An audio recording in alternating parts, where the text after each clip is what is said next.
Hello everyone. क्या हाल चाल? ठीक ना? और अगर कुछ ठीक नहीं चल रहा है तो कौन ठीक करेगा उसे? सिर्फ तुम ठीक कर सकते हो। और अगर पढ़ लिख के ठीक करने का इरादा है तो चलो कुछ पढ़ लेते हैं।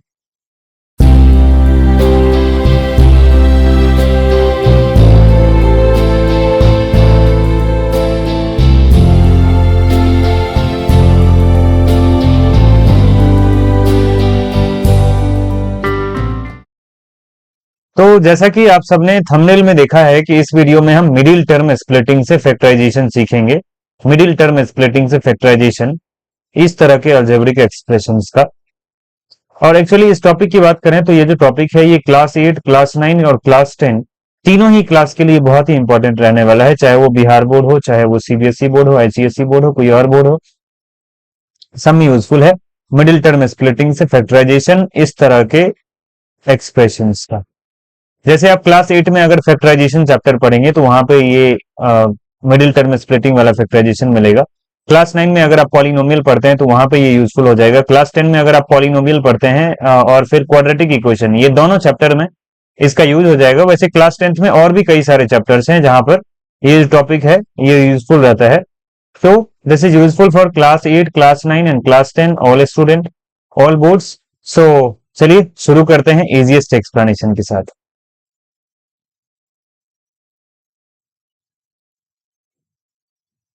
अब अगर हम यहाँ पे टॉपिक की बात करें कि क्या टॉपिक हम डिस्कस करेंगे, तो एक्चुअली टॉपिक है factorisation of quadratic trinomials. Factorisation of quadratic trinomials. अब हो सकता है कि आपको क्वाड्रेटिक ट्राइनोमियल समझने में अगर थोड़ा भी डाउट हो तो वो देख लेते हैं। अब देखो ये जो है ना बच्चा, ये 4x² माइनस 12x प्लस 9 ये क्वाड्रेटिक ट्राइनोमियल है। अब कैसे कैसे तो अब उसको समझने के लिए देखिए, एक्स के ऊपर का एक्सपोनेंट देख लो। एक्सपोनेंट मतलब ये जो है जिसको पावर भी बोल देते हैं, एक्स टू द पावर 2 है ना, यहाँ पे देख लो। यहाँ पे x के पावर में क्या है? 1 है। अब कुछ नहीं है तो अब यहाँ पे x ही नहीं है ना, तो x के पावर में क्या है? 0 है। आप कहोगे कैसे, 0 कहां से ले आया आपने? अब देखो 9 को 9 इंटू 1 लिख सकते हैं ना बेटा। अब 1 को x टू द पावर 0 लिख सकते हैं यहाँ पे, क्योंकि x टू द पावर 0 1 होता है। किसी के पावर में अगर 0 हो जाए ना तो वो 1 हो जाता है x। तो अब यहाँ पे इसलिए हमने क्या लिख दिया, 9 के साथ x नहीं था तो x का पावर 0 लगा दिया। ओके, अब यहाँ पावर सबको ध्यान से देखो, एक्सपोनेंट सबको ध्यान से देखिए। ये 0 है, यहाँ पे 1 है और यहाँ पे 2 है। तो हाईएस्ट एक्सपोनेंट कौन है बच्चे? हाईएस्ट एक्सपोनेंट यहाँ पर 2 है। हाईएस्ट एक्सपोनेंट क्या है? 2। और हाईएस्ट एक्सपोनेंट को क्या बोलते हैं? डिग्री। किसी भी एक्सप्रेशन में हाईएस्ट एक्सपोनेंट को क्या बोला जाता है? डिग्री बोला जाता है। और डिग्री यहाँ पे क्या हो गया फिर? 2 हो गया। इसका मतलब हाईएस्ट एक्सपोनेंट अगर डिग्री होता है तो यहाँ पे डिग्री 2 हो गया। अच्छा, अब डिग्री हो गया 2, इसलिए ये हो गया क्वाड्रेटिक। जब भी किसी एक्सप्रेशन का डिग्री 2 होता है तो हम उसे क्या बोलते हैं? क्वाड्रेटिक बोलते हैं। क्वाड्रेटिक क्यों बोलेंगे? क्योंकि डिग्री है 2। डिग्री मतलब हाईएस्ट एक्सपोनेंट जो आपको यहाँ पे दिख रहा है क्या है? 2 है, तो इसलिए ये क्या कहलाएगा? क्वाड्रेटिक। ओके, हाँ क्वाड्रेटिक तो ठीक है, समझ गया। हाईएस्ट एक्सपोनेंट जो होता है उसको अगर 2 होता है, वो हाईएस्ट एक्सपोनेंट अगर 2 होता है तो वो क्वाड्रेटिक कहलाएगा। लेकिन ये 3 टर्म होगा तब ट्राइनोमियल कहलाएगा। ट्राइनोमियल कब कहलाएगा? अगर 3 टर्म हो। तो 3 टर्म है क्या? यहाँ पे देख लेते हैं, यहाँ पे केवल 3 टर्म्स है क्या? तो देखते हैं 3 टर्म्स है क्या नहीं है। अब देखो यहाँ पे एक टर्म हो गया 4x², दूसरा टर्म हो गया माइनस 12x। टर्म में जब माइनस होता है तो माइनस काउंट करते हैं, टर्म डिसाइड करते टाइम। तो ये माइनस 12x भी एक टर्म है, उसी तरह से 9 भी एक टर्म है। तो 3 टर्म हो गया ना। तो देखो एक टर्म, 2 टर्म, 3 टर्म, इसलिए ये हो गया क्या? ट्राइनोमियल। 3 टर्म हो तो ट्राइनोमियल, और डिग्री 2 हो तो क्वाड्रेटिक। मतलब ये क्वाड्रेटिक भी है और ट्राइनोमियल भी है, तो इसलिए क्वाड्रेटिक ट्राइनोमियल हो गया। अंडरस्टूड? हम इसी तरह के क्वाड्रेटिक ट्राइनोमियल्स का, ढेर सारे क्वाड्रेटिक ट्राइनोमियल्स का हम यहाँ पर मिडिल टर्म स्प्लिटिंग से फैक्टराइजेशन सीखेंगे। अब जितने भी क्वाड्रेटिक ट्राइनोमियल्स को हम यहाँ पे फैक्टराइज करेंगे, सबको मैंने 4 टाइप में बांट दिया है, टाइप 1, टाइप 2, टाइप 3 और टाइप 4। लेकिन अब ये टाइप हमने कैसे डिसाइड किया है? तो ये टाइप हमने दो चीजों को देखते हुए डिसाइड किया। पहला है coefficient of x², coefficient of x², और सेकंड वाला है कांस्टेंट टर्म। इन दोनों को देखते हुए हमने टाइप डिसाइड कर लिया 4। अब कैसे कैसे डिसाइड किया वो तो बाद में देखेंगे। खैर पहले आपको अगर थोड़ा भी डाउट हो कॉफिशिएंट ऑफ x² क्या होता है ये समझने में, और कांस्टेंट टर्म क्या होता है ये समझने में, तो आप ये देख लीजिए। यहाँ पे बच्चे x² को कौन मल्टीप्लाई कर रहा है? x² को ये 6 मल्टीप्लाई कर रहा है ना, क्योंकि ये जो टर्म है पूरा 6x², इसका मतलब क्या है? 6 मल्टीप्लाइड बाय x²। तो x² को कौन मल्टीप्लाई कर रहा है? 6। तो इसलिए इस 6 को हम क्या बोलते हैं बेटा? क्या बोलते हैं? कॉफिशिएंट बोलते हैं। कॉफिशिएंट क्या बोलते हैं? कॉफिशिएंट किसका कॉफिशिएंट? एक्स स्क्वायर का कॉफिशिएंट। मतलब आप सीधा समझ जाओ, एक्स स्क्वायर का कॉफिशिएंट मतलब वो नंबर जो एक्स स्क्वायर को मल्टीप्लाई कर रहा है यहाँ पे, ठीक है। अच्छा, इसमें देख लेते हैं, ये जो सेकंड वाला है, यहाँ एक्स स्क्वायर को कोई मल्टीप्लाई कर रहा है? कोई नहीं कर रहा है। लेकिन हम वन मल्टीप्लाई कर दें इधर से तो कोई फर्क पड़ेगा क्या? कोई फर्क नहीं पड़ेगा। मतलब ये जो वन है यहाँ पे एक्स स्क्वायर का क्या हो गया? कॉफिशिएंट हो गया। मतलब वन क्या हो जाएगा? कॉफिशिएंट। कॉफिशिएंट होगा एफ, सॉरी शॉर्ट में लिख रहा हूँ, कॉफिशिएंट ऑफ एक्स स्क्वायर, ठीक है। तो यहाँ पे कॉफिशिएंट ऑफ एक्स स्क्वायर 1 हो गया, यहाँ पे कॉफिशिएंट ऑफ एक्स स्क्वायर 6 हो गया, ठीक है। कॉफिशिएंट आप समझ गए। अच्छा, अब कांस्टेंट टर्म की बात करेंगे। नाम से ही क्लियर हो रहा है कांस्टेंट टर्म मतलब जहां पे केवल कांस्टेंट होगा, जिसमें ये देखो ये जो टर्म है 16, इसमें कोई एक्स नहीं है ना, यहाँ पे वेरिएबल नहीं है, तो 16 अकेले है, बस कांस्टेंट है, इसलिए 16 जो है ये लास्ट वाला वो कांस्टेंट टर्म कहलाएगा। उसी तरह से ये -2 यहाँ पे क्या है? कांस्टेंट टर्म, क्योंकि कोई वेरिएबल नहीं है यहाँ पर इसके साथ, ठीक है, तो इसलिए ये कांस्टेंट टर्म हो गया। तो कोफिशिएंट ऑफ एक्स स्क्वायर और कांस्टेंट टर्म को देखते हुए हम 4 टाइप डिसाइड किए हैं क्वाड्रेटिक ट्राइनोमियल का, और फिर उन चारों टाइप के हिसाब से हम क्या करेंगे? मिडिल टर्म स्प्लिटिंग से फैक्टराइजेशन करेंगे सबका। सब में बस थोड़ा थोड़ा डिफरेंस होगा, प्रोसेस सब में सेम फॉलो करना है, बस थोड़ा सा डिफरेंस होगा जो मैं आपको बताता चलूंगा हर टाइप में। ओके, तो अब बिना किसी देरी के हम फैक्टराइज करना शुरू कर देते हैं। अब आप समझ गए हैं यहाँ पे, लेकिन एक बात ध्यान रखना जरूर, कोफिशिएंट ऑफ एक्स स्क्वायर और कांस्टेंट टर्म ये समझ लिया आपने अच्छे से, तभी आपको वो समझ में आएगा आगे। ओके, अब देखिए सबसे पहला टाइप जो हम क्वाड्रेटिक ट्राइनोमियल के फैक्टराइजेशन का देखेंगे मिडिल टर्म स्प्लिटिंग से, उसका टाइप 1 ये है कि जिसमें कोफिशिएंट ऑफ एक्स स्क्वायर 1 हो और कांस्टेंट टर्म क्या हो? पॉजिटिव। मतलब ऐसे क्वाड्रेटिक ट्राइनोमियल को फैक्टराइज करेंगे मिडिल टर्म स्प्लिटिंग से जिसमें कोफिशिएंट ऑफ एक्स स्क्वायर 1 हो और कांस्टेंट टर्म पॉजिटिव हो। तो यहाँ पे हमने 2 क्वेश्चन लिया है फैक्टराइजेशन वाला, जिसमें आपको दिख रहा होगा एक्स स्क्वायर का कोफिशिएंट कुछ नहीं है यहाँ पे, मतलब यहाँ पे 1 है, और कांस्टेंट टर्म क्या है? +16 है, मतलब क्या है? पॉजिटिव। यहाँ पे +35 है, मतलब फिर से क्या है? पॉजिटिव, ठीक है। तो कांस्टेंट टर्म पॉजिटिव है, कोफिशिएंट ऑफ एक्स स्क्वायर 1 है, ऐसा मैंने 2 क्वेश्चन यहाँ पे लिया है। हर टाइप में से मैंने 2-2 क्वेश्चन लिया है, मतलब टोटल 4 टाइप है, तो टोटल 8 क्वेश्चन हो जाएगा। ये मैं आपको यहाँ पर इस वीडियो में समझा रहा हूं। इस चक्कर में वीडियो थोड़ा सा लंबा बन गया है, लेकिन आप अगर पेशेंस के साथ इसको पूरे वीडियो को देख लेते हैं तो फिर आपको समझ में आ जाएगा अच्छे से, और फिर इस टॉपिक में कभी भी आपको किसी भी क्लास में 8, 9, 10 में कोई कंफ्यूजन नहीं होगा इस टाइप के प्रॉब्लम्स में। इसलिए बहुत सारे वीडियो आपको मिल जाएंगे यूट्यूब पे जिसमें 5 मिनट और 10 मिनट में समझा दिया जाएगा आपको, लेकिन मैं पक्का कह सकता हूं कि उस एक वीडियो से हर टाइप का क्वेश्चन डिस्कस नहीं हो पाएगा 5-10 मिनट में।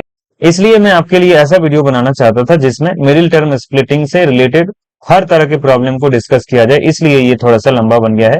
तो चलो देखते हैं अब इसको फैक्टराइज करेंगे कैसे। ये पहला टाइप है जिसमें कोफिशिएंट ऑफ एक्स स्क्वायर क्या है? 1 और कांस्टेंट टर्म क्या है? पॉजिटिव। तो कैसे करेंगे? अब कैसे करेंगे? सबसे पहले मैं एक बार यहां पर क्वेश्चन लिख लेता हूं फिर से, एक्स स्क्वायर -8x +16, ठीक है, लिख लिया। अब क्या करना है? एक्चुअली आपको पता है ना बच्चे कि इस बीच वाले टर्म को हम यहाँ पे क्या करेंगे? 2 पार्ट में स्प्लिट करेंगे, मतलब 2 पार्ट में तोड़ देंगे। अब 2 पार्ट में तोड़ेंगे, क्यों तोड़ेंगे? क्योंकि प्रोसेस का नाम ही है ना बेटा मिडिल टर्म स्प्लिटिंग। मिडिल मतलब बीच वाला टर्म, और स्प्लिटिंग मतलब तोड़ना। तो बीच वाले टर्म को हम यहाँ पे 2 पार्ट में तोड़ेंगे, ठीक है। कैसे तोड़ेंगे? आप उस तोड़ने के लिए आपको क्या करना पड़ेगा? एक चीज यहाँ पे अगर आप देख लेते हैं तो थोड़ा आसान हो जाएगा। क्या? कांस्टेंट टर्म यहाँ पे पॉजिटिव है, मतलब यहाँ प्लस है। कांस्टेंट टर्म के आगे क्या लगा हुआ है? यहाँ पे प्लस है। तो आपको कोई 2 नंबर ऐसा सोचना है जिसको प्लस करके 8 आता हो। यहाँ पे जो 8 है ना, इसको प्लस करके 8 आता हो, तो फिर तो तुम बहादुर हो ऐसा खोजने में। कहोगे ढेर सारा नंबर है, 5 + 3 8 होता है, 4 + 4 8 होता है, 6 + 2 8 होता है सर, 7 + 1 भी 8 होता है, ढेर सारे नंबर है। तो क्या हम 8 को इन सब में तोड़ सकते हैं क्या? नहीं, इसको हम केवल 4 4 में तोड़ेंगे। इस 8x को हम यहां पर केवल 4 4 में ब्रेक करेंगे। अब ये 4 4 कैसे आता है ये मैं आपको बताऊंगा। सबसे पहले हम इसको 4 4 में तोड़ लेते हैं। आखिर सबसे पहले मैं आपको सारा स्टेप समझा देना चाहता हूं कि हम करेंगे क्या। पहला स्टेप, इस 8 को क्या करना है? 8x को, जो बीच वाला टर्म है, इसको स्प्लिट कर लेना है, मतलब तोड़ लेना है 2 पार्ट में। अब वो 2 पार्ट मैंने आपको बताया कि यहां पर क्या होगा? 4x माइनस में होगा, और ये भी 4x क्या होगा, माइनस में। आप कहोगे शुरू में आप तो बोले 4 को ऐड करेंगे, लेकिन हाँ भाई यहाँ पे ऐड करेंगे तो देखो ऐड तो करेंगे ही, क्योंकि -4 है, यहाँ भी -4 है, सेम साइन है दोनों 4 का, तो ऐड तो होगा। अब यहाँ पे चूंकि -8 लाना था ना बेटा, -8 लाना था, इसलिए दोनों को माइनस में लिया ताकि ऐड करके -8 आएगा, ठीक है। तो -4x में तोड़ दिए। अब ये जो कांस्टेंट टर्म है +16, इसको कोई छेड़छाड़ नहीं करना है इसके साथ। अब यहाँ पे डायरेक्ट इसको लिख देना है, जैसे है ये वैसे ही लिख देना है 16। ओके, अब क्या करोगे, ये पहला स्टेप हो गया, मिडिल टर्म स्प्लिटिंग हो गया। अब दूसरा स्टेप होता है कि आपको जो 4 टर्म्स यहाँ पे मिल गए, अब पहले 3 ही था यहाँ सवाल में, अब 4 टर्म हो गया। 4 टर्म में से दो दो टर्म का ग्रुप बना लेना, दो दो टर्म, पहला दोनों टर्म ये हो गया और दूसरा दोनों टर्म ये हो गया, ठीक। अब दो दो टर्म का आपने ग्रुप बना लिया है। अब पहला वाला जो ग्रुप है, इस दोनों टर्म में से आपको खोजना है कॉमन क्या होगा। कॉमन मतलब सेम सेम क्या है दोनों में जो हम कॉमन निकाल सकते हैं, तो वो क्या है, देखो यहाँ पे दो दो एक्स है, एक्स स्क्वायर मतलब दो दो एक्स, यहाँ पे एक्स है, एक ही एक्स है, तो दोनों में से बराबर बराबर कितना एक्स निकाल सकते हैं बेटा, 1 निकाल सकते हैं। इसके पास तो एक ही है ना, दोनों में से बराबर बराबर निकालना है तो एक ही निकाल सकते हैं। ओके, तो यहाँ पे क्या कर लो, आप यहाँ पे x कॉमन हो गया, ठीक। यहाँ क्या बचेगा, एक्स स्क्वायर, दो एक्स में से यहाँ पर एक एक्स हमने लिख दिया, यहाँ पर एक एक्स तो बचेगा ना ब्रैकेट में, एक एक्स यहाँ पे ब्रैकेट में बच गया। ओके, इसके बाद यहाँ पे माइनस है, माइनस लिख दो, ये जो 4 है 4 लिख दो। ओके, एक्स कॉमन में गया था, 4 बचा था ना ये वाला, तो 4 लिख दो। ओके, इसके बाद क्या करना है आपको, यहाँ पे 4 मिट गया, सॉरी, ठीक है। अब इसके बाद क्या करना है, देखो अब यहाँ पे माइनस दिख रहा है, प्लस दिख रहा है, माइनस और प्लस दोनों में पहले साइन में क्या कॉमन ले लोगे, यहाँ माइनस कॉमन ले लेना, जो भी साइन यहाँ पे दिखे ना वो आप यहाँ पे लिख देना कॉमन में, ठीक है। तो ये माइनस हमने लिख दिया। अब 4 और 16 में देख लो कुछ कॉमन है क्या, 4 और 16 सेम टेबल में आता है क्या, सबसे बड़े टेबल के बारे में सोचना है तुम्हें, जिसके टेबल में 4 और 16 दोनों आ जाता हो, तो सबसे बड़ा टेबल कौन है, 4 ही है वो। 4 के टेबल में आता है ना, 4 1 जा 4, और 16 कैसे आता है, 4 टाइम्स में आता है, 4 4 जा 16, तो 4 कॉमन हो जाएगा, ठीक है। तो यहाँ पे ले लो 4 कॉमन, और यहाँ पे अब क्या बच गया, माइनस ले लिया, 4 ले लिया, बचा क्या, केवल x बचा, वो यहाँ पे लिख दो, -4x का हो गया काम तमाम। अब क्या करना है, यहाँ पे जो +16 है बेटा, ये +16 में यहाँ जो प्लस लगा हुआ है, इस प्लस में दो दो माइनस है, आपने सुना होगा माइनस माइनस क्या होता है, प्लस होता है, या फिर ऐसे भी पता होगा तुम्हें, माइनस और माइनस को मिला के प्लस होता है। देखो एक माइनस ऐसे, एक माइनस ऐसे, प्लस बन गया ना, तो प्लस के अंदर दो दो माइनस है, ठीक है, प्लस के अंदर क्या है, दो दो माइनस। अब तुमको करना क्या है, तो एक माइनस तो कॉमन ले चुके हैं, ये जो माइनस लिए थे ना, एक्चुअली ये माइनस जो यहां से लिए थे वो इसमें से भी लिए थे कॉमन, ठीक है, तो प्लस में से एक माइनस ले लिए थे तो एक माइनस बचेगा ना, इसलिए हम यहाँ पे क्या लिखेंगे, माइनस, और ये जो 16 है बेटा, 16 में से 4 कॉमन ले लिए थे, तो 4 4 जा 16 होता है, इसलिए यहाँ पे 4 बच जाएगा, ठीक है।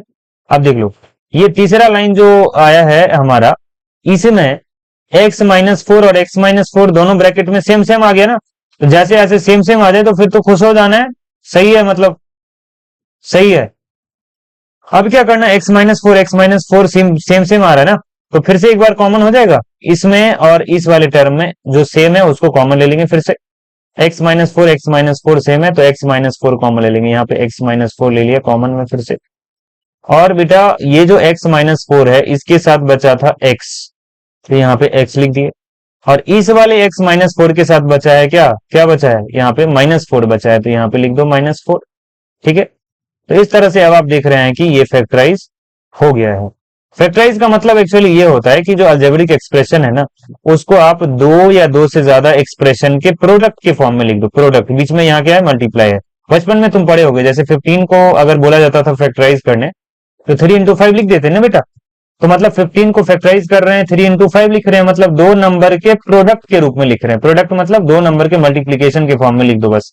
तो यहाँ पे एक्सप्रेशन है, नंबर नहीं है, तो एक्सप्रेशन को एक्सप्रेशंस के प्रोडक्ट के रूप में लिख दिए, तो फैक्टराइज हो गया। ओके, अब चलिए उसको थोड़ा साफ कर देते हैं, उस साफ करने में तुम आंसर भी साफ कर दिया यार। हाँ ठीक है, अब ठीक है। अब क्या करना है, तो फैक्टराइज हो गया ये, ठीक है।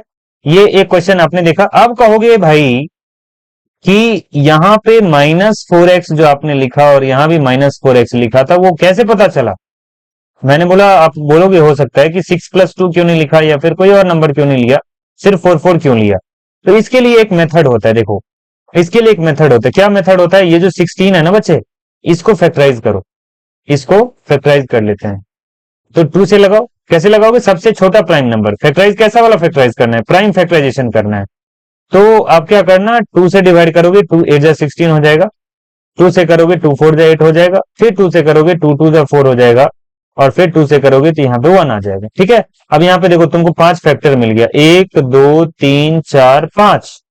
अब इन्हीं 5 नंबर्स को तुम्हें क्या करना है, किसी तरह से अरेंज करके मल्टीप्लाई करके, ये दो नंबर जो हमने यहाँ पे लिखा है -4x, जो दो टर्म लिखा है, ये आपको लेके आना होगा। ठीक है, कैसे लाएंगे आप ध्यान से देखो। अब यहाँ पे अगर मैं इस 2 को इस 2 के साथ मल्टीप्लाई कर देता हूं तो 4 आ जाएगा, और इस 2 को इस 2 के साथ, और साथ में यहाँ जो 1 आया था वो भी ले लो। इस 2 2 और 1 को तीनों को मल्टीप्लाई कर दो, क्या आ गया, 4 आ गया। देखो ये 4 4 आ गया। अब 4 और 4 मिला के क्या हो गया, 8 हो गया। ठीक है, कोई भी फैक्टर यहाँ पे छूटना नहीं चाहिए। देखो 1 भी नहीं छूटा है, वो भी ले लिया है मल्टीप्लाई में। तो यहाँ पर 4 और 4 में हमने तोड़ दिया इसको। ठीक, अब देखो चूंकि यहाँ पे -8 लाना था ना बेटा, -8 लाना था, तो 4 4 को हम ऐड तो करेंगे, 8 तो आ जाएगा, लेकिन अब -8 चाहिए, इसलिए यहाँ पर -4 हो जाएगा, और यहाँ भी क्या हो जाएगा, -4। और 4 में x लगा देंगे, और 4 में यहाँ भी x लगा देंगे, तो क्या बन गया, -4x जो हमने यहाँ पे लिख दिया है। तो मिडिल टर्म को किस तरह से स्प्लिट करोगे, इसके लिए भी मैंने तुमको तरीका बता दिया। इस तरह से करना हमेशा, क्योंकि आपको ऐसे बस देख के पता नहीं चलेगा हमेशा, इसलिए आप ये फैक्टराइज करके आप वहां से कर लेंगे। ठीक है, तो अब आई होप कि आपको ये वाला क्लियर हुआ होगा, फर्स्ट वाला। अब इसमें थोड़ा भी अगर डाउट रह गया तो एक और क्वेश्चन देख लेते हैं, एक और क्वेश्चन। चलो इसको कैसे करेंगे, फिर से उसी मेथड से कर लेंगे। देखो टाइप वो भी, ये भी तो वही टाइप है ना, टाइप यही वाला है। एक्स स्क्वायर के पहले कोई नंबर नहीं है तो 1 है, और यहाँ क्या है, 35 है, मतलब प्लस में है तो पॉजिटिव है कांस्टेंट टर्म, तो वही है, टाइप 1 ही है।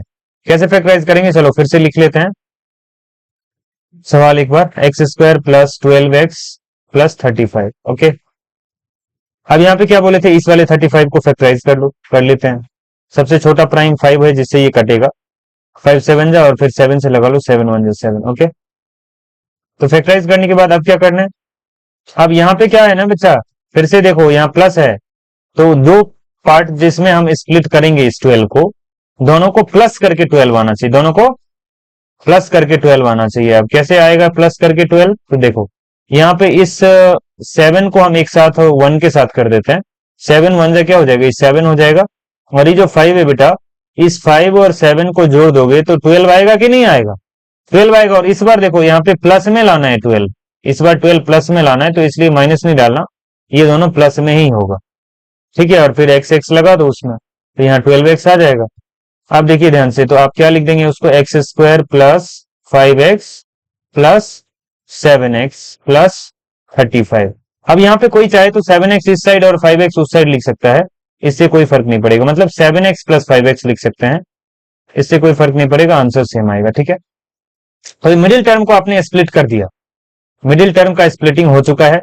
अब क्या करना है, दो दो का ग्रुप बना लेना है, शुरू वाला x² + 5x और ये 7x + 35 ग्रुप बना लिया। ठीक है, अब इस ग्रुप में करना क्या है, तो ये जो पहला वाला ग्रुप है ये, और दूसरा ग्रुप है ये, दोनों में कॉमन लेना पड़ेगा। अब तो x² है, यहाँ पर 5x है, दोनों में कॉमन लेना होगा, तो क्या लेंगे बेटा, यहाँ पे देखो एक x है, इसमें 2x है ना, सॉरी, और इसमें एक x है, दोनों में से एक x तो निकाल ही सकते हैं, तो यहाँ पे क्या बच जाएगा, एक x बच जाएगा, और x चला जा चुका है, तो क्या बचेगा, यहाँ पे 5 बचेगा। ओके, तो पहला दोनों टर्म में से हमने कॉमन ले लिया है। अब जो सेकेंड वाला ये दोनों टर्म है, इसमें क्या करेंगे, तो देखो यहाँ पे प्लस दिख रहा है, तो आप कुछ मत करो, सीधे प्लस लिख दो। और 7 और 35 देखो सेम टेबल में आता है, 7 के टेबल में आता है ना 35, तो 7 ले लो कॉमन, और फिर यहाँ पे क्या बच जाएगा, x + 7, 5 जा 35 होता है, तो यहाँ पे 5। ठीक है, और फिर से मैंने क्या बोला था, जब दोनों ब्रैकेट में सेम सेम आ जाए तो खुश हो जाना। क्यों खुश होना है भाई, x + 5 सेम आ गया तो खुश हो जाना है। क्यों खुश होना है, क्योंकि आप सही जा रहे हो, प्रोसेस आपका सही जा रहा है, इसलिए क्या हो जाना है, खुश।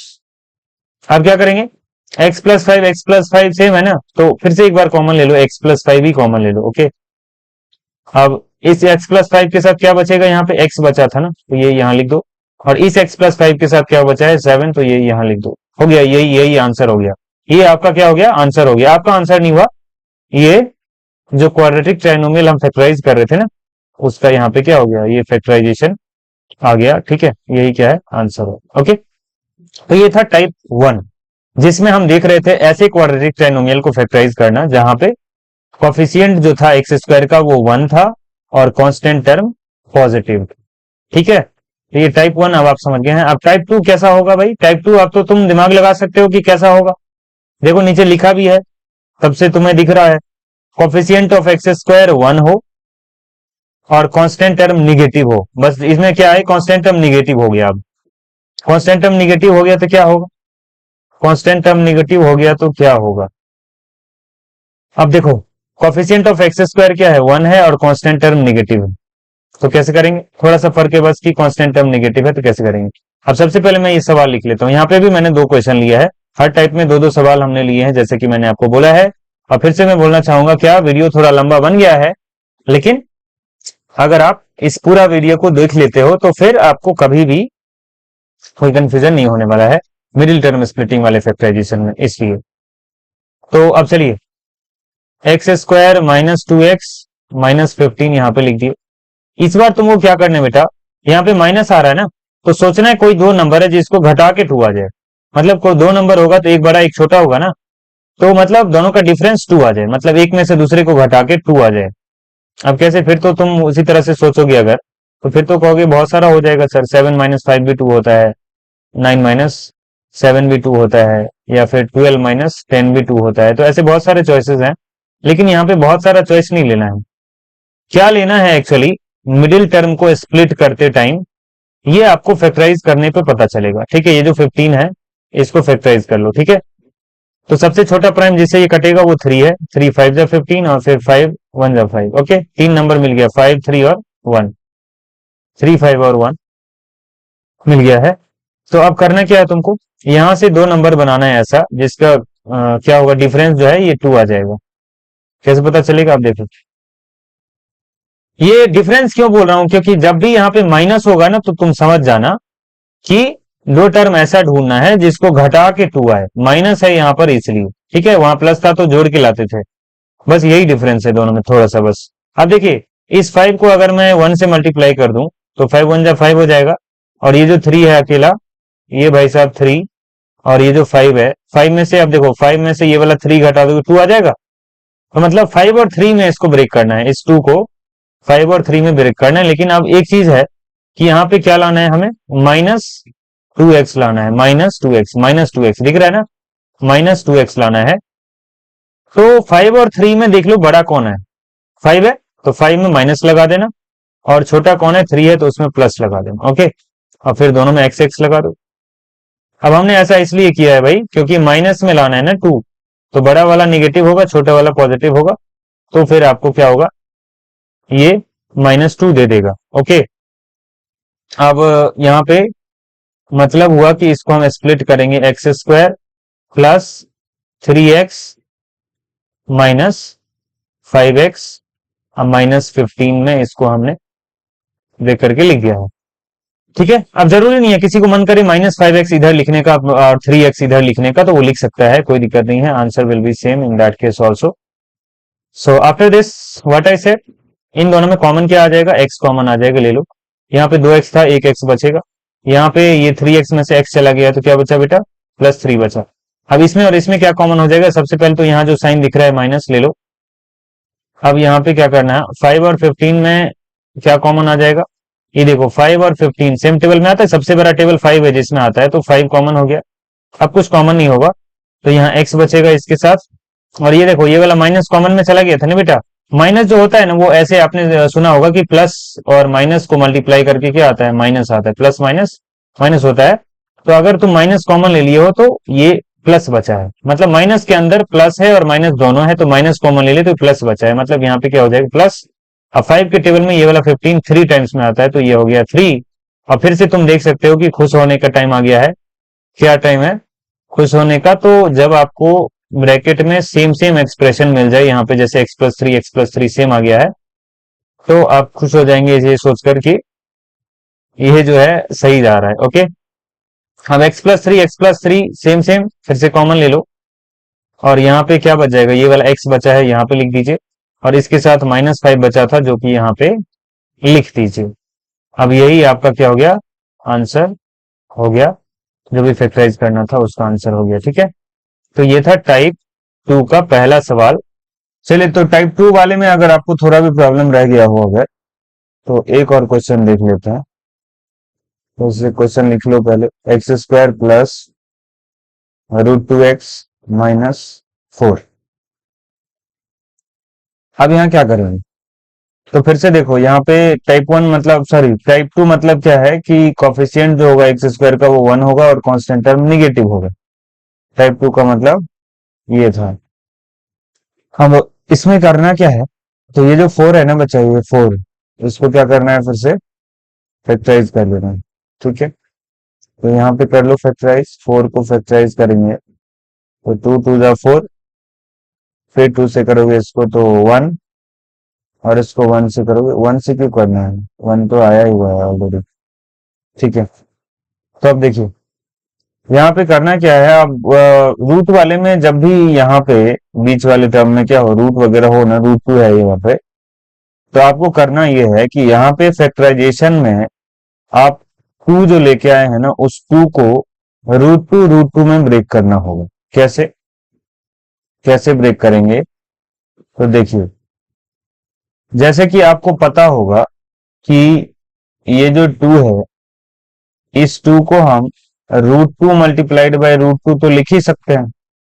मतलब 2 के अंदर क्या है, दो दो √2 है, तो इस वाले 2 को मान लो कि हम इसको √2 और √2 में तोड़ दिए। ठीक है, तो अब हमारे पास 4 नंबर आ गया। 4 नंबर कौन कौन सा, एक ये √2, फिर ये √2, फिर ये 2 और ये 1।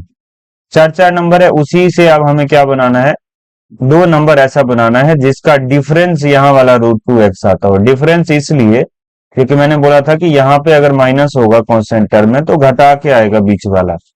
जो भी दो पार्ट में आप स्प्लिट करेंगे ना मिडिल टर्म को, दोनों का डिफरेंस आएगा, मतलब माइनस करके आएगा। ठीक है, देखो कैसे। अब अगर हम एक चीज करते हैं यहाँ पे कि ये वाला जो 2 है इसको इस √2 के साथ मल्टीप्लाई कर दिए, ये जो 2 है उसको √2 के साथ, तो क्या बन जाएगा, 2√2 बन जाएगा। ठीक, और यहाँ पे ऊपर में जो √2 बचा है इसको हम इस वाले 1 के साथ मल्टीप्लाई कर दिए, तो ये बन गया 1√2। ठीक है, अच्छा, अब यहाँ पे देखना है आपको कि साइन कौन सा है, पॉजिटिव है, यहाँ पे प्लस में आ रहा है, तो बड़ा वाला जो है 2√2 वो प्लस में हो जाएगा और ये माइनस में हो जाएगा। दोनों का अलग अलग साइन होगा तभी सब्ट्रैक्ट कर पाएंगे ना बच्चा। ठीक है, अब इसमें क्या लगा दो, एक एक एक्स लगा दो सब में। तो करना क्या होगा, इसका मतलब हम इसको जब तोड़ेंगे तो क्या लिखेंगे, मिडिल टर्म को स्प्लिट करके क्या लिखेंगे, x² प्लस 2√2x -1√2x। देखो हो गया, स्प्लिट हो गया, ये जो बीच वाला टर्म है स्प्लिट हो गया। देखेंगे आप 2√2x में से अगर 1√2x घटा लोगे तो इतना आ जाएगा। ठीक है, आ रहा है ना। और फिर ये जो है -4, इसको ऐसे लिख दो जैसे है वैसे, सो तो कुछ करते नहीं है। अब इसके बाद अगला स्टेप क्या होता है, मिडिल टर्म स्प्लिटिंग के बाद ये जो अगला स्टेप है ये क्या है, दो दो का ग्रुप बना लो और इसमें कॉमन ले लो, x कॉमन ले लिए तो यहाँ क्या बचा, x अब प्लस इसमें x कॉमन ले लिए तो क्या बचा, 2√2। ठीक, तो स्टार्टिंग वाला दोनों में कॉमन लेना था, हमने ले लिया। ठीक है, इसके बाद अब 1√2x और -4 है यहाँ पे। सबसे पहले मैंने बोला था कि यहाँ पे माइनस वगैरह दिखे तो यहाँ पे सबसे पहले माइनस ले लो कॉमन में। उसके बाद क्या दिखेगा, यहाँ पे 1√2 है, यहाँ पे 4 है, तो ये 1 जनरली लिखते नहीं है, यहाँ पे हटा दो यहाँ से। अब √2x -4 है ना, तो देखो √2 तो यहाँ है ही, क्या 4 के अंदर √2 है, 4 के अंदर अगर √2 होगा तो √2 कॉमन हो जाएगा। फिर 4 के अंदर देखो ऐसे है, क्या है, तो 4 के अंदर है 2 और 2, तब ना 2 × 2 4 हुआ। अब इस 2 को हम ऐसे तोड़ सकते हैं, थोड़ा उधर हमने √2 और √2 में, ठीक है। तो इसको ऐसे कह सकते हो, 4 के अंदर क्या है, 2 है, और फिर ये दोनों √2 है। ओके, अब देखो हमें यहाँ दिख रहा है कि यहाँ पे √2 है, अब 4 में भी √2 है, तो चलो √2 कॉमन हो गया फिर तो। अच्छा, अब यहाँ वाला x बच जाएगा, और आपको पता है ये जो माइनस है ये कैसे प्लस माइनस को मिला के बना है, तो माइनस कॉमन ले लिए तो यहाँ पे प्लस बच जाएगा। और 4 में से ये वाला √2 चला गया कॉमन में, √2, तो बचा क्या है, ये वाला 2 बचा है, और ये वाला √2 बचा है, मतलब 2√2 बचा है। ओके, चलिए तो ये कॉमन हो गया, अब इसको हटा देते हैं, साफ कर देते हैं। अब इसको साफ कर दिए, हाँ अब ठीक है। अब आप देख लो, फिर से खुश हो गए कि दोनों ब्रैकेट में क्या आ गया, सेम सेम आ गया, तो सही जा रहे हैं इसका मतलब। अब इसके बाद आप क्या कीजिएगा, जो सेम सेम है उसको भी कॉमन ले ले, x प्लस 2√2, और यहाँ x इसके साथ क्या बच जाएगा, ये x बचेगा, और इसके साथ ये वाला माइनस में √2 बच जाएगा। ओके, और यही हो गया आपका क्या आंसर। तो ये आपने देखा टाइप 2, जिसमें कोफिशिएंट ऑफ एक्स स्क्वायर 1 होता है और कांस्टेंट टर्म नेगेटिव होता है, तो क्या करते हैं, ठीक है। अब तुम इस पे ना बहुत सारा क्वेश्चन होगा बुक में, जाके प्रैक्टिस करना, तभी, नहीं तो फिर सीखने का कोई फायदा नहीं है। अब टाइप 3 देख लो, चलो टाइप थ्री में क्या होगा। अभी इतना देर से टाइप 1 और टाइप 2 में क्या देखे थे, जब कोफिशिएंट ऑफ एक्स स्क्वायर 1 होता था, 1।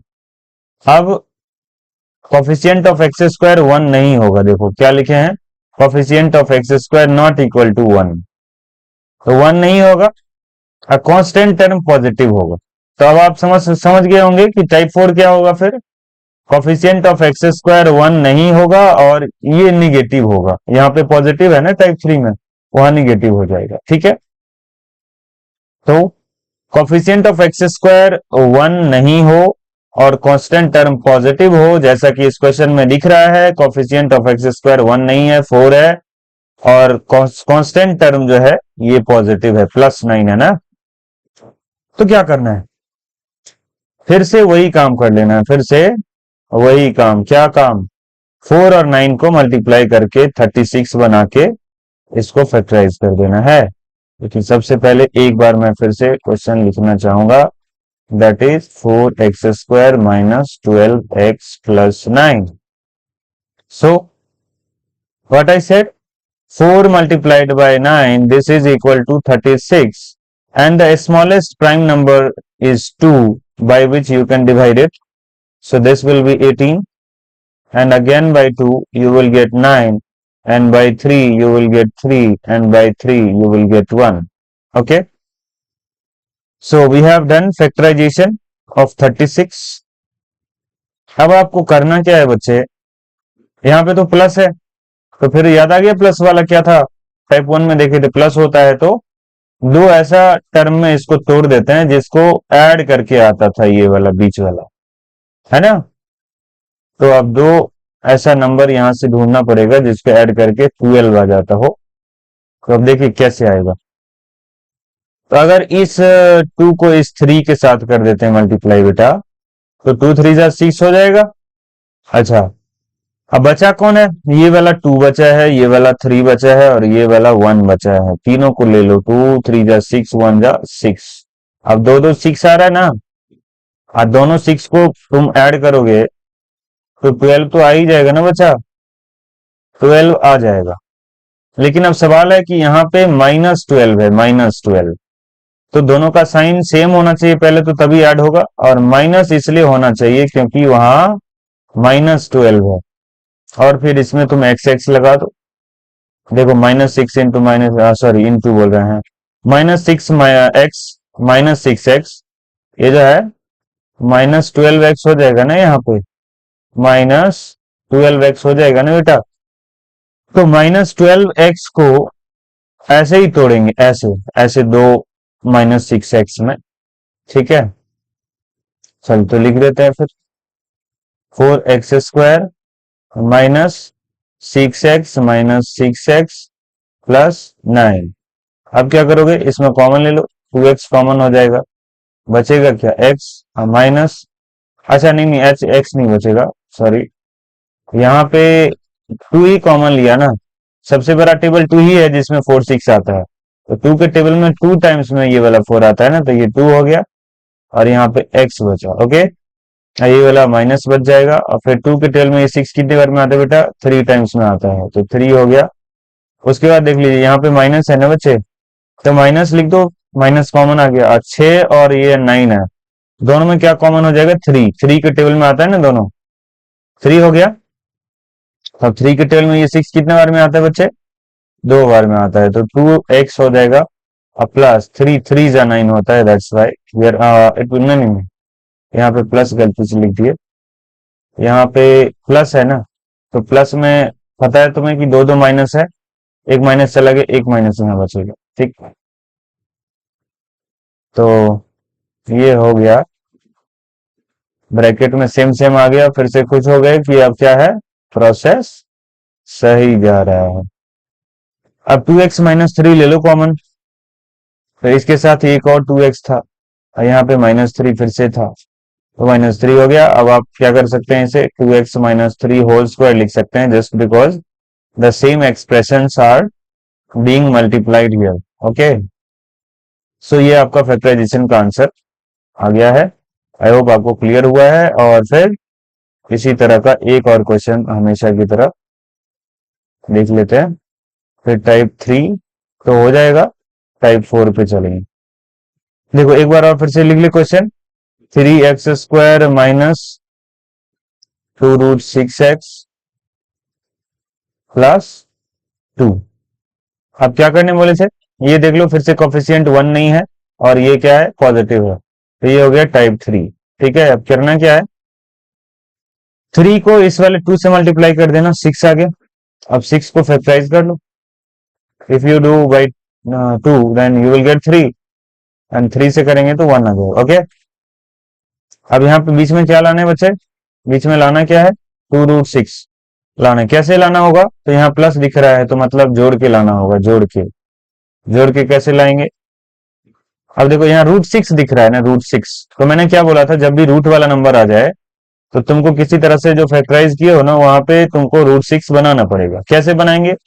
अब सबसे पहले मैं एक काम कर लेता हूँ, यहाँ पे देखो टू को अगर तुम थ्री से मल्टीप्लाई कर लोगे तो सिक्स आ जाएगा ना बच्चे, और इस वाले सिक्स को तुम तोड़ सकते हो रूट सिक्स और रूट सिक्स में, यस और नो, तोड़ सकते हैं, हाँ, रूट सिक्स और रूट सिक्स मल्टीप्लाई करके तो फिर सिक्स आ ही जाएगा, तो दो दो रूट सिक्स में हमने ब्रेक कर दिया है। अब एक काम करो, यहाँ पे ये जो वन है इसको भी तोड़ देते हैं दो दो वन में, वन और वन, दो दो वन, वन इंटू वन लिख ही सकते हैं, वन को कोई फर्क नहीं पड़ेगा।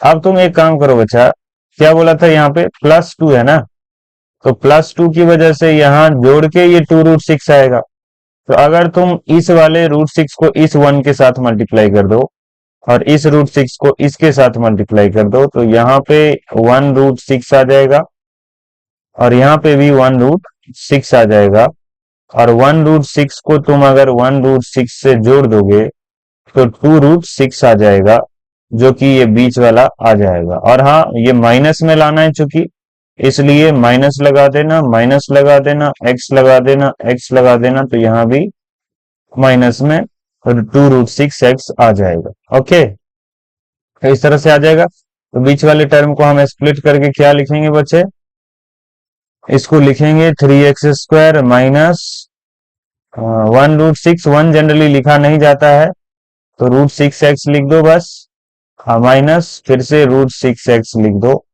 तो दोनों माइनस वाला ऐड होके माइनस टू रूट सिक्स बाद में आ जाओ, okay. After this two will be written as it was, okay. So now the next thing you have to do is taking common from the first group and second group। कौन सा first group, ये है और ये second group है, ठीक है। इसमें कॉमन क्या आ जाएगा देख लो, फर्स्ट ग्रुप में देख लेते हैं सबसे पहले, तो इस थ्री में और रूट सिक्स में क्या कॉमन आएगा ये जानने के लिए ऐसे कर लेते हैं, देखो थ्री और ये है क्या, रूट सिक्स, अब देखो बच्चे, इस 3 को ऐसे तोड़ सकते हैं √3 और √3 में, क्योंकि दोनों मिला के तो फिर 3 हो जाएगा मल्टीप्लाई करके। और इसको बच्चे ऐसे तोड़ सकते हैं √2 और √3 में, क्योंकि √2 इंटू √3 √6 आ ही जाता है, तो 2 में तोड़ सकते हैं। ठीक है, अच्छा। अब क्या करना होगा, अब देखो कॉमन क्या आ रहा है, देखो यहाँ पे √3 इसमें भी आ रहा है और √3 इसमें भी आ रहा है, मतलब 3 और √6 में 3, सॉरी √3 है ना, तो √3 कॉमन हो गया, x कॉमन हो गया। यहाँ पे क्या बचा, अब 3 में से एक √3 कॉमन चला गया, तो ये वाला बचा है ना, ये √3 बचा है। ठीक, और x भी तो बचा है ना एक, यहाँ 2x था, और फिर ये वाला माइनस जो है माइनस डाल दो। हाँ, √6 था ना यहाँ पे, √6 में से √3 कॉमन चला गया है, तो √2 बचा है ना बचे, यहाँ पे √2 बचा है, जो कि लिख दो। ओके, अब इसके बाद क्या बोले थे, यहाँ पे जो भी साइन दिखाई दे माइनस, वो कॉमन ले लो, और फिर इसके बाद फिर से यूज होगा इसका, ये √3 का कोई काम नहीं है, इसको हटा दो। ठीक है, अब करना क्या है, तो ये √6 और 2 में कुछ कॉमन दिख रहा है, √6 का मतलब तो √2 √3 होता है, बता दिए थे, और 2 का मतलब ऐसे हो सकता है ना बच्चे, √2 मल्टीप्लाइड बाई √2। तो अब दोनों में देख लो क्या कॉमन हो सकता है, तो ये √2 और √2 दोनों में दिख रहा है, तो यहाँ √6 जो है उसमें से √2 तुम कॉमन निकाल सकते हो, और x तो कॉमन आएगा नहीं। अच्छा, अब √6 में से √2 कॉमन निकाल लिए, तो बचा क्या बचे, √3 बचा, √3, तो यहाँ पे लिखे √3 और साथ में x भी बचा हुआ था, और यहाँ 2 में से क्या कॉमन चला गया है, √2 चला गया है, तो बचा क्या है, बचा है √2। साइन कौन सा होगा, ये जो प्लस है एक माइनस चला गया है, तो एक माइनस बचा है, और यहाँ पे हो जाएगा √2। अब आप देख सकते हैं दोनों ब्रैकेट में सेम आ गया, फिर से खुश हो जाओ कि प्रोसेस हमारा सही जा रहा है। ठीक है, इसके बाद दोनों ब्रैकेट में सेम आ गया, तो सेम जो है वो कॉमन ले लीजिए फिर से, √3x माइनस √2, और ये जो है ये √3x माइनस, यहाँ पे क्या बचा है, माइनस √2, यही आपका क्या हो गया, आंसर हो गया। ठीक है, तो ये था टाइप 3 का क्वेश्चन नंबर 2। वैसे पूरा देखें तो as a whole 6 number question है ये, लेकिन टाइप 3 का 2 नंबर। चलो अब टाइप 4 है, जो कि लास्ट है, वो देख लेते हैं। अब टाइप 4 में क्या होगा बेटा, कोफिशिएंट ऑफ एक्स स्क्वायर 1 नहीं होगा, और कांस्टेंट टर्म निगेटिव होगा, निगेटिव। ठीक है, तो कैसे बनाएंगे, फिर से एक बार लिख लो, 6x² minus x minus 2। Okay, इसके बाद अब तुम देख पा रहे हो कि यहाँ पे कोफिशिएंट जो है एक्स स्क्वायर का वो 6 है, 1 नहीं है, और ये कांस्टेंट टर्म क्या है, नेगेटिव है। तो कैसे किया जाए, अब यहाँ पे हाँ, 6 को क्या करते थे, 2 से मल्टीप्लाई 12 आ जाएगा, इसको फैक्टराइज कर लो, 2 से करेंगे 6 आ जाएगा, 2 से करेंगे 3 आ जाएगा, 3 से करेंगे 1 आ जाएगा। ओके, अब यहाँ पे क्या है, नहीं कुछ नंबर है ना बच्चे, तो ये 1 है, मान लो 1 के एक्स के साथ है। अब यहाँ पे क्या करना होगा, तो देखते हैं एक चीज, यहाँ पे 1 लाना है ना, घटा के लाना है, यहाँ वाले माइनस साइन क्या बोलता है, कि जोड़ना है या घटाना है, क्या कर रहा है, मतलब घटाना है ये बोलता है। ठीक है, तो मैंने आपको जो बोलता हूँ बार बार, कि मैं आपको बोलता हूँ जो कांस्टेंट टर्म पॉजिटिव होना चाहिए कि नेगेटिव होना चाहिए, इससे क्या पता चलता है, यहाँ कांस्टेंट टर्म पॉजिटिव होता है तो बीच वाला जो स्प्लिट होता है दो पार्ट में, दोनों पार्ट को ऐड करके आता है बीच वाला, और अगर माइनस होता है तो सेपरेट करके आता है, इसलिए बस इतना देखना था। चलिए, तो अब यहाँ पे 1 लाना है हमें, तो ऐसे देख लो, 2 को अगर 2 से कर लो तो 4 हो जाएगा, और 3 को अगर 1 से कर लो तो 3 हो जाएगा, और इस 4 में से अगर ये वाला 3 माइनस कर दोगे तो 1 आ जाएगा। आएगा नहीं आएगा, आएगा। लेकिन अब एक चीज देखना है कि यहाँ पे एक्चुअली ये जो बीच वाला 1 है ये नेगेटिव है, माइनस में लाना है ना, तो बड़ा वाला माइनस कर दो, फिर -4, और ये क्या हो जाएगा प्लस, और फिर दोनों में एक एक एक्स एक्स लगा देंगे, तो यहाँ पे x -1 एक्स आ जाएगा। ठीक है, तो अब इस तरह से आ जाएगा, मतलब कि how you will split the middle term like this, -4x plus 3x -2, and if any of you want to write 3x earlier and minus 4x later, you can write. Answer will be same. So now 4 और 6 में, ये 6 और 4 में ना, 6 और 4 में क्या common हो जाएगा? 2, और यहाँ एक्स स्क्वायर है, यहाँ एक्स कॉमन हो गया। बोलो अब 2 के टेबल में ये वाला 6 3 टाइम्स में आता है, यहाँ पे एक्स बच गया, माइनस ये वाला 4 होगा 2 के टेबल में 2 टाइम्स में आएगा 2, और फिर यहाँ पे देखो 3 और 2 सेम टेबल में नहीं आता है तो 1 हो जाएगा, कुछ कॉमन नहीं आए तो 1 ले लेना, और फिर यहाँ पे क्या बच जाएगा 3x, और ये जो माइनस है बेटा ये कैसे बना है? प्लस माइनस से, तो प्लस तो कॉमन में चला गया है, माइनस यहाँ बचा है, लिख दो। ओके, फिर से देखिए ब्रैकेट में सेम सेम आ गया, फिर खुश हो गए। अब क्या करना है? जो सेम सेम आ रहा है ब्रैकेट में उसको क्या करने हैं बाबू? उसको 3x माइनस 2 जो सेम सेम है दोनों में फिर से कॉमन ले लिए, एंड इसके साथ 2x है तो 2x लिख दिए, and with 3x minus 1 it is plus 1, so you will write plus 1, and this is your answer of factorization. Understood?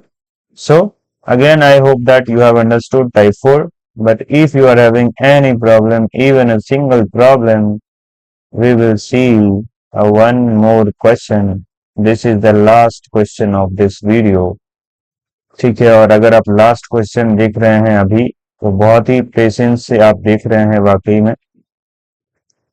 आजकल वैसे YouTube पे बच्चे जब भी पढ़ते हैं ना तो इसमें इतना पेशेंस नहीं होता है जनरली कि वो किसी वीडियो को पूरा पूरा देखें और तब उस पूरी बातें को समझें आराम से और फिर उस पर प्रैक्टिस करें। सब नहीं करते हैं,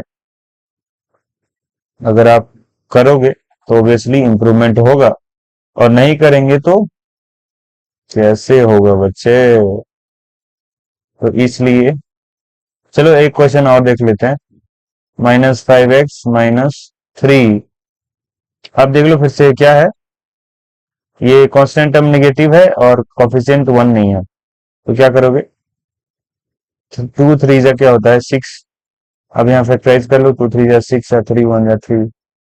अब देखो बच्चे -3 है ना वहां, तो वो घटा के लाना पड़ेगा। कैसे लाएंगे घटा के?